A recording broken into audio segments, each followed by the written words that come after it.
What's up mga kapatid? Panibagong araw, panibagong vlog na naman tayo. At para siyempre, kailangan din natin mag-upload kahit pamisa-misan. Kahit na misan, 3 araw, 4 na araw bago makapag-upload.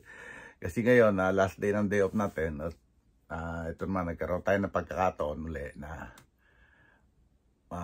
makapagbukas ng mga na bili natin sa mga kaibigan natin, mga vintage seller.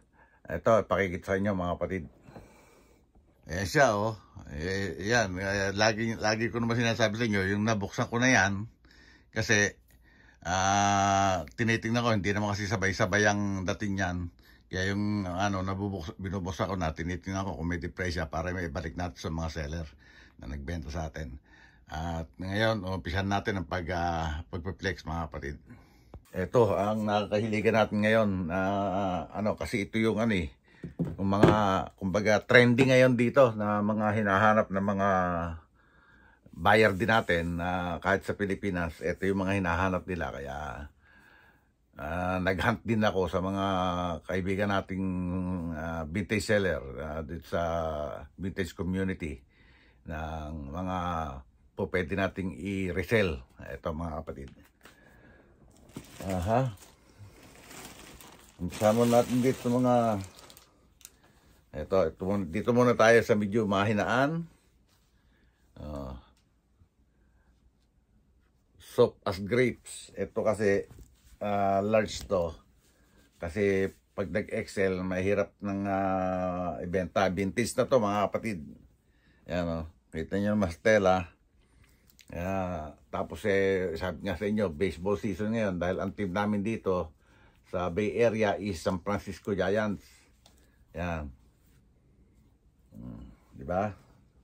Ayan siya. Tapos umpisa muna tayo sa mga mahinaan mga kapatid.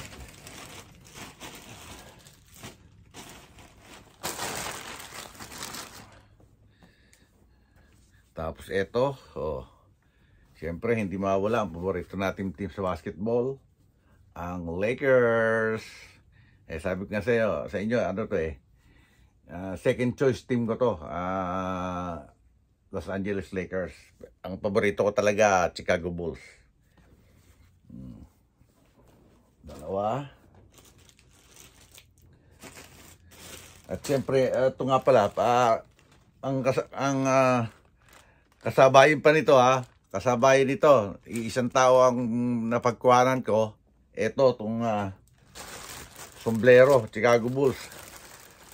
Medyo mababa natin nakuha mga kapatid. Nagulat nga ako kasi ang sabi ko, para hindi kaya imitation? Kasi binenta niya ng mababa. O siguro sarili, nakuha niya rin mababa. O kaya parang sa tao ko yata nakuha to Kasi ipinost niya sa eBay. Yan, dalawang yan. Ito nga ang nakalagay sa description niya. New era. Pero noong tingnan ko, hindi, logo athletic o di ba? Kaya jackpot tayo dyan, Logo sports specialties. Yeah. Okay. Made in China. Di ba? Ang ganda ng tela niya, parang 20% wool din, Tapos sa snapback pa. Nakuha natin ang mura, di ba? May bebenta natin maganda. May isasama ko sa collection ko pa. Kasi ang dami natin collection ng Bulls. Okay? Then, ano pa ba? Nasaan pa ba yung iba? Ito na nga yata lahat yun.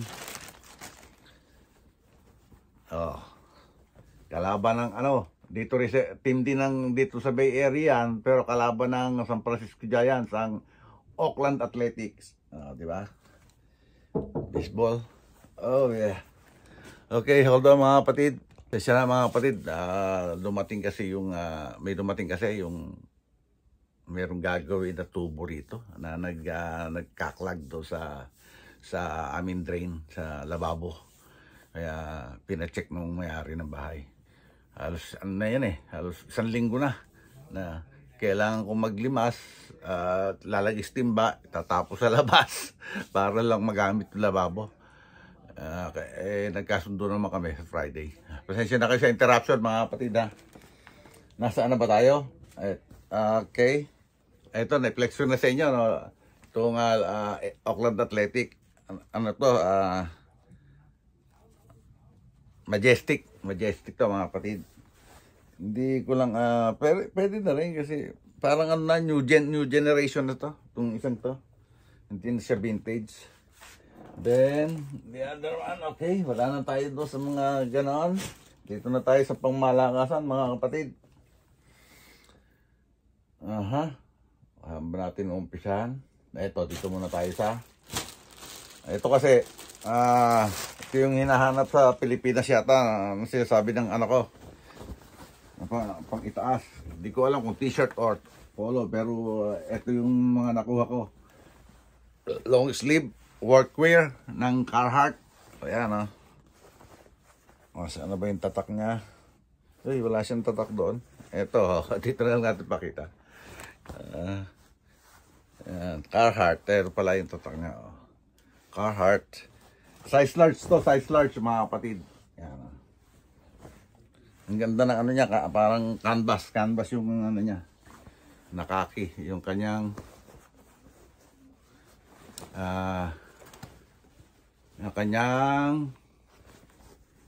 tela.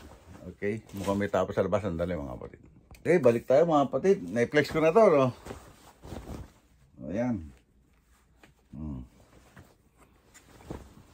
Sasabay ko na yan sa pagpapadala siguro kung mayroong talaga maghahanap sa shop ng anak ko. Ito pa isa. Ito naman ay Bungaree. Ayan medyo kupas na siya. Kasi vintage nga mga kapatid. Ayan diba? Ito naman leather yung logo niya sa may bulsa. Nicaragua. Made in Nicaragua. Itong isa. Saan ba made ito? Hindi na mabasa yung ano niya. Kung saan gawa. Okay. Diyan na tayo sa sandali lang mga kapatid ha. Mayroon lang ako hanapin. Naalala ko pala mga kapatid. Meron pa ako hindi na-flex sa inyong dalawang sombrero. Isa rin lang ang pinagkuhanan ko nito. Ayan. Kasi mayroong naghahanap sa akin ng yun nga, San Francisco Giants na sombrero na medyo pang budget meal. Kaya ito nakuha natin. Ito isa. Ito malaki. Malaki sa akin ito. Maluwag. New era lang siya. Made in China. Yan diba? Ito rin yung mga ganito raw gusto niyang design Kaya ito ang inuha natin mga kapatid.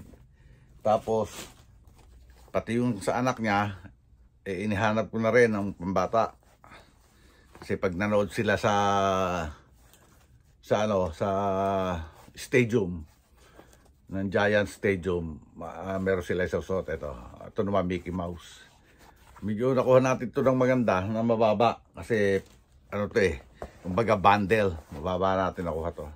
Siguro may bebenta natin ito ng pwede na mga 60 yung dalawa. Isang 40 at saka siguro pareho na lang natin 30 kasi mababa naman natin ang auto bundle. 30 isa. Okay. And then balik tayo sa ating pangmalakasan. Vintage ng Carhartt. Diba? Ito made in Mexico. Yung mga ngayon pati yung Levi's ito na ginagawa Ayan Carhartt. Ayan meron siyang ano rito. Ayan hindi lang siya double knee tulad ng isa. Pero ito yung mga usong isinosot ngayon na mga tao rito. Gusto nila yung maluluwag na tapos halos mahuhubo na. Yung usong isinosot. Ayan. Carhartt pants. Ito ang size nito ay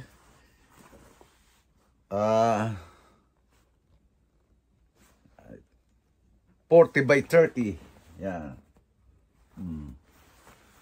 40 by 30. Okay. May tama na nga siya, oh. Oh, ayan, oh, may tama siya.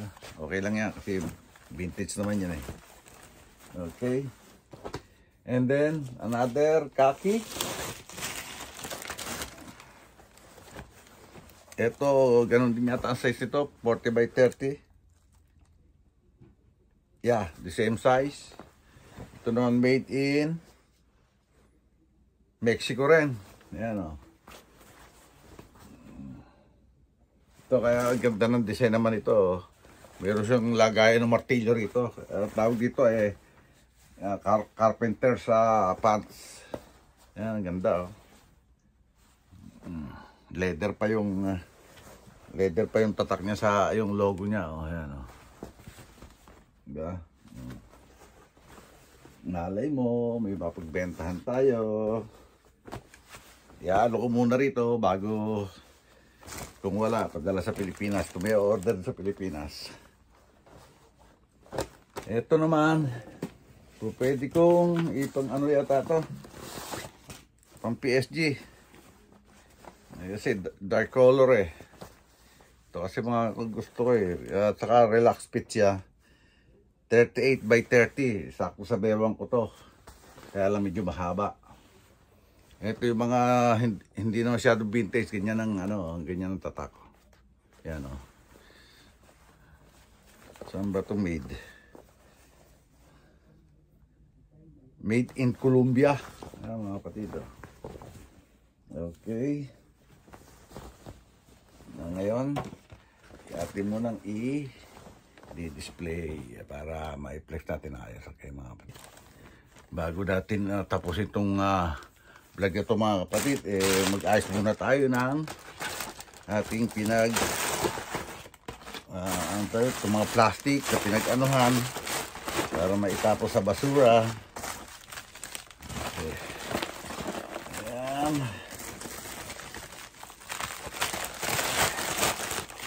Okay. Kailangan natin tapon to. Puro priority mail yan, no?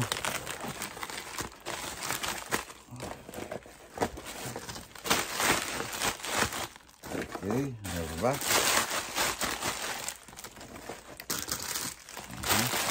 Para maitapon natin sa basura. Okay. Ayos na tayo rito. Ayan ka muna. Okay. Ngayon, magpiplex na tayo, mga kapatid, ng ating lahat ng ating unbox or unpack. Ayan na siya, mga kapatid, oh. Yung ating lahat ng may unbox. Ayan.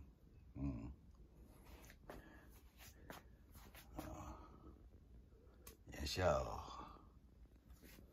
Ayan.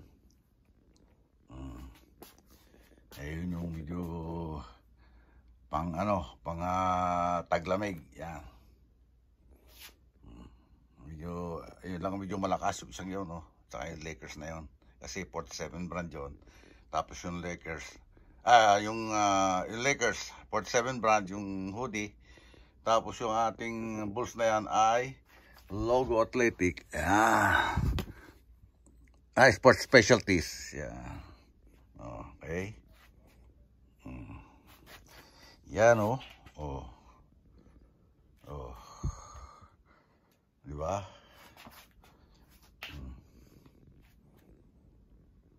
Paano, mga kapatid? Dito natin tatapusin itong vlog natin ngayong araw na to. At yung maraming salamat siyempre sa ating Panginoon, sa hindi tayo pinababayaan at lagi tayong ginagabayan at lagi tayong binibigyan ng biyaya sa araw-araw.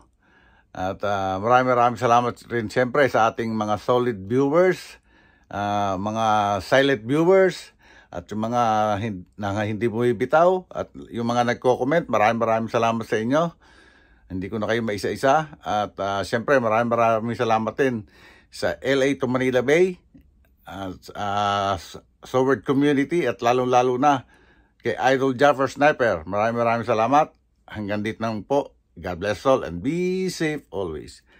We love you all, mga kapatid. Bye-bye. 1, 2, 3.